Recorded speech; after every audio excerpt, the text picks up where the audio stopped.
Piave è un fiume che ci preoccupa molto, lo abbiamo visto con Vaia, l'abbiamo visto l'anno dopo con l'Acqua Granda,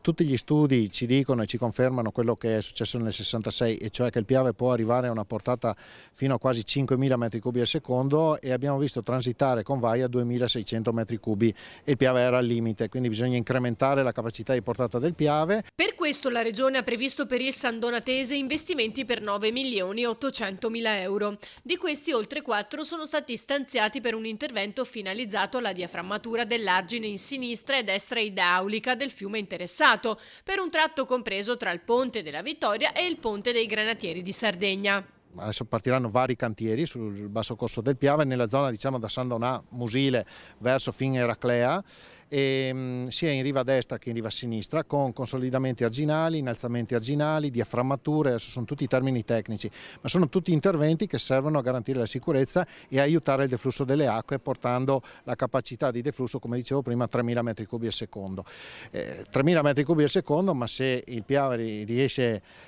potenzialmente può arrivare a 4.800 metri cubi, ce ne sono 2.800 che da qualche parte devono essere trattenuti temporaneamente, e quindi stiamo procedendo